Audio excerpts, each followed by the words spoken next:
Welcome back to Everything Whiskey. I'm Callum. I'm Sam. And today we're having Bond 7.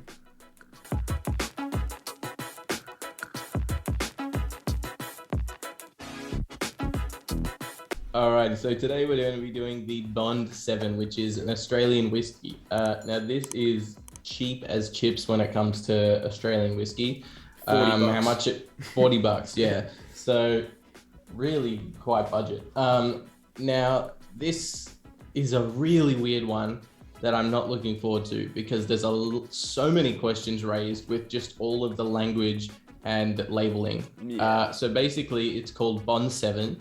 It's meant to be because it came from Warehouse 7 on the distillery, and the Bond is referring to bottled in Bond. Like that's what they say on their website. It's referring to bottled in Bond. The whole the legal criteria It even that says you need to meet. on the neck, it says, you probably can't read it. It says bottled in Bond around there. Yeah.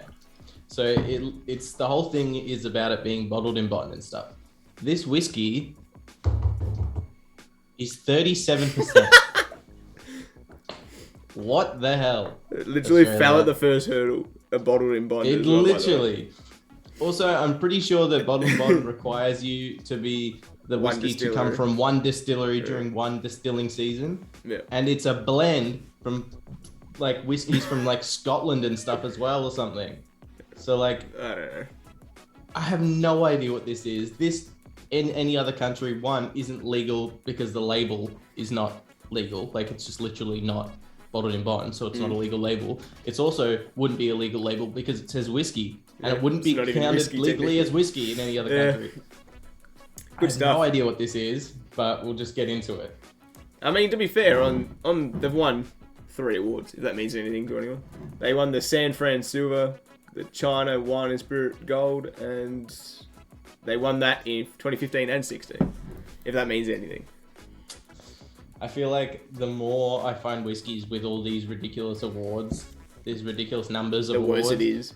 it's normally something that I just like could mistake for water, or it's just I don't know who's like giving out these awards, but I can tell you they're probably not into any Brooklytic or Lagavulin or Balcones or anything. No with a lot of serious flavour. challenging notes. Yeah. No, it's probably just like they're going for all the most kind of Well, I mean, have you smelled this? easily palatable notes. It just smells It sweet. smells like a budget sweet Scotch. Yeah, it's grainy. It's got that weird green, malty thing, yeah.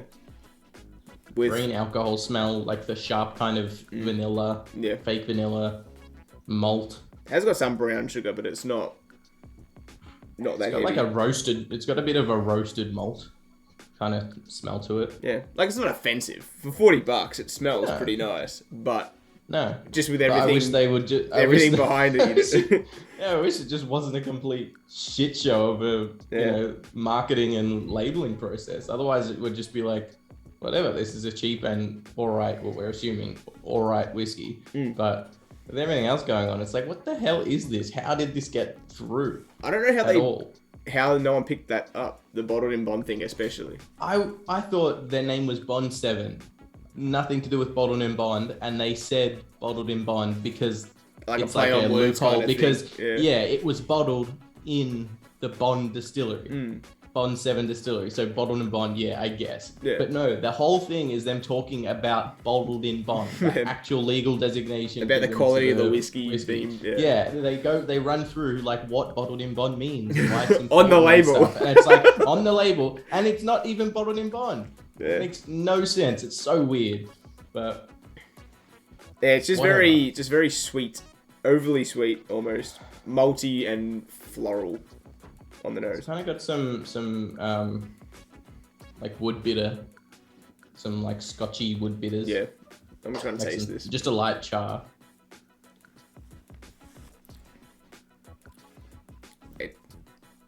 That is so incredibly thin. It is sweet water. It's gone. I was like waiting for it to change Yeah. and like, get a little bit of the back end, and it's just gone. I It- could have just taken a sip of water for all my palate knows. It's what is that? It's like sweet water with It's got some weird little like- smokiness to it, It's like like an Flower a dirty petals. ashiness. it has got the ashiness. It's got a weird peaty ashy caramelly kind of note to it, but it's so thin and like it's got a decent amount of that ethanol twang. Which is weird for 37%. It seems to have like some delicate taste on the, but I can't. It's like almost rose petals. There's definitely there's like floral. There's floral notes in it and the sweetness, it's nice, but like all those notes are so thin that like it's just not worth anything. Like it's like they've put in these, you know, like essence in a water. Yeah. They've put these kind of whiskey essence and these notes in water. Like it doesn't taste like a full. Yeah. Pardon me. Doesn't taste like a full experience or anything like that. It's just gone. Like as soon as you taste it. Every time I read that bottled in bond thing, I laugh. It pisses me off.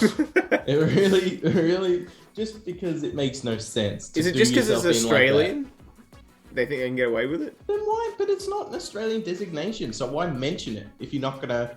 Probably doesn't. You're gonna mention bottled in bond. I don't know. Yeah, I know, but then why mention it? It's like you mentioned the legal designation, why it's important, and then because you don't have to, because it's Australian, you just don't do it. Yeah. So you're just you're deliberately confusing like the markets, the group of people that don't know like a decent amount about whiskey, but they're buying from, you know, the whole point of labeling. They're buying from labeling and what it's saying and stuff. And if they're telling you a story about how bottled in bond ensures certain quality, and you don't know what the specific criteria is for that quality to be maintained, but it's saying it's got it. Yeah, they'll buy it for that. They'll just search up bottled in bond. It's completely lying to them. It's telling them that this is what is in the bottle, and it's not. It's not. Yeah. So I don't understand. And it's not even. I don't that good either. the whiskey that much. It's just simple. That's what I have. I don't dislike it that much. It's just like. It's just fine. It's whatever. It's just like another budget. I would use this for mixing, maybe. It's a budgety, scotchy. It's a Scotch tasting, Scotch oriented. I don't even know where the hell they're getting their stuff either. I don't know if any of it is made in Australia. While we're on the topic of like misleading, I genuinely thought this was a corked bottle as well from the way it's shaped. Yeah, they do that. Yeah, it was like it had like a plastic wrap and it's got like a thick thing. I thought it was a cork, but it's just a screw cap. And I was like, ooh, woosa. Furious. You love the fiddly bits on all the bottles and stuff. Yeah, bloody hell. If you look at the, like, just if you go on a page to buy it, like when you go on Google and look it up, if you look up the red little wrapping, makes it look like there's definitely a cork there.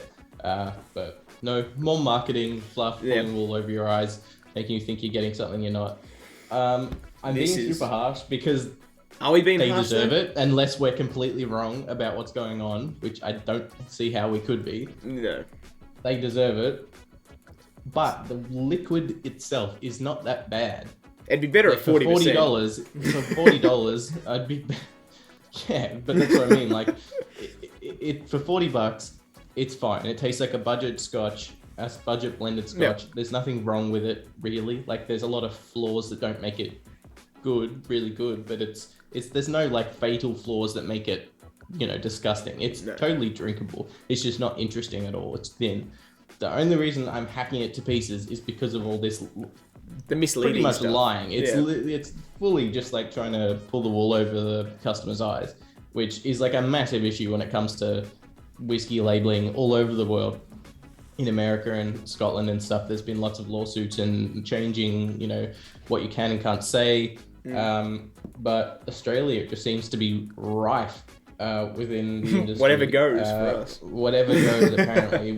It's so weird. We have like the first ever with, you know, legal designation for what whiskey is. We did it before Scotland did. And they're really specific for certain things, and then like, but when it comes to what you call it and why you can call it things or anything like that, there's nothing. There's no legislation. Yeah, it's just like kind of a basic outline of the recipe.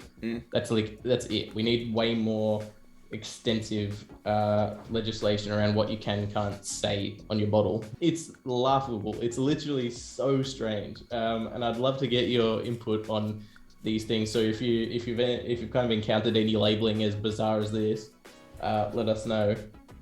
But yeah, I don't really have much else to say about it. No, there is nothing to say about it. No, I'm Even lost if for I words. liked it, I would. Even if this was fantastic in the glass, I would still be ripping it to shreds. Yeah, if you like this episode, leave us a like. If you want to see future episodes, consider subscribing. We'd really appreciate it. If you do, we'll see you in the next one. Cheers. Cheers.